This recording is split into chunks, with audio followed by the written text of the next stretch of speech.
4.5 ലക്ഷത്തോളം വരുന്ന കന്നഡ വോട്ടുകളിലാണ് NDA സ്ഥാനാർത്ഥി രവീശ് തന്ത്രിയുടെ പ്രധാന പ്രതീക്ഷ. കൂടാതെ പാർലമെന്റ് മണ്ഡലത്തിലെ 2 നിയമസഭാ മണ്ഡലങ്ങളിൽ രണ്ടാം കക്ഷി സ്ഥാനവും അദ്ദേഹത്തിന്റെ പ്രതീക്ഷകൾക്ക് ആക്കം കൂട്ടുന്നു. ശബരിമല യുവതി പ്രവേശന വിഷയം തന്നെയാണ് രവീശ് തന്ത്രിയുടെ പ്രധാന പ്രചരണായുധം.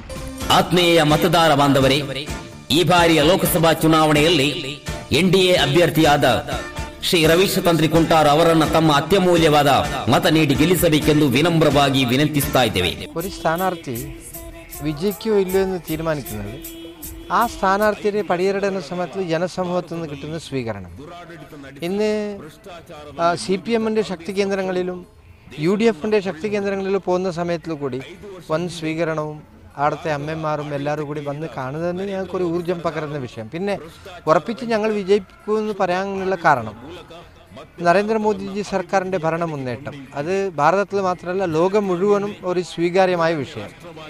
അപ്പോൾ അതുകൂടി ഒരു പക്ഷേ ഞങ്ങളെ പരിചയമില്ലാത്ത സ്ഥലത്തിൽ കൂടി നിങ്ങൾ മോദിജിയുടെ ആൾക്കാരല്ലേ എന്ന് പറഞ്ഞിട്ട് ചോദ്യം ചെയ്യുന്നതാകുമ്പോൾ ആ മോദിജിയുടെ ഭരണ മുന്നേറ്റം ജനസമൂഹത്തിൽ അത് പൂർണ്ണമായിട്ട് പകര വിഷയമാണ്.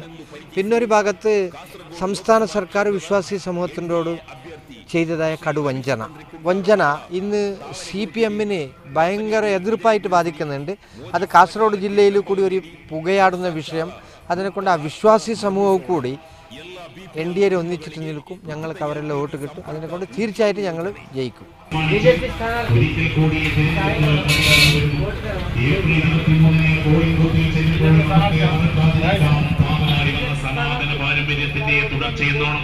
ഭാരതീയ സംസ്കാരത്തിൽ നിന്നും BJP സ്ഥാനാർത്ഥിയായി ജനവിധി തേടുന്ന ശ്രീ രവീശ് തന്ത്രി കുണ്ടാറിത നിങ്ങളെ നേരിൽ കണ്ട് വോട്ടഭ്യർത്ഥിക്കാൻ ഇതുവഴി കടന്നു വരികയാണ്.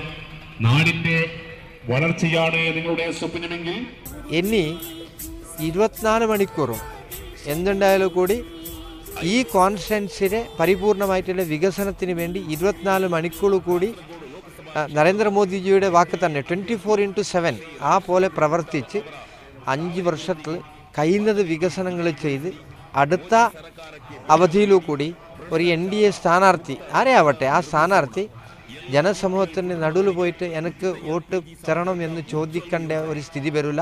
പകരമായിട്ട് ജനസമൂഹം തന്നെ എന്തുണ്ടായാലും കൂടി ഇവിടെ ഞങ്ങൾക്ക് സംരക്ഷണമുള്ളത് NDA-നെ കൊണ്ട്, അതിനെക്കൊണ്ട് ആ NDA സ്ഥാനാർത്ഥിനെ ഞങ്ങൾ ജയിപ്പിക്കൂ എന്നുള്ള മുദ്രാവാക്യം അടുത്ത 5 വർഷത്തിൽ ഉയർന്ന പോലെയുള്ള ഒരു വ്യവസ്ഥ തീർച്ചയായിട്ടും കൂടി ഉണ്ടാകും. 1 ലക്ഷത്തോളം പുതിയ വോട്ടർമാരാണ് മണ്ഡലത്തിലുള്ളത്. ഭാഷ മതന്യൂനപക്ഷങ്ങളുടെ നിലപാടും തെരഞ്ഞെടുപ്പ് ഫലത്തിൽ നിർണായക സ്വാധീനമാകും. സ്ഥാനാർത്ഥികളുടെ പ്രചാരണം പുരോഗമിക്കുന്നത് ഉറച്ച വിജയപ്രതീക്ഷയിലും. അന്തിമ വിജയി ആരാണെന്ന് കാത്തിരുന്നു തന്നെ കാണണം.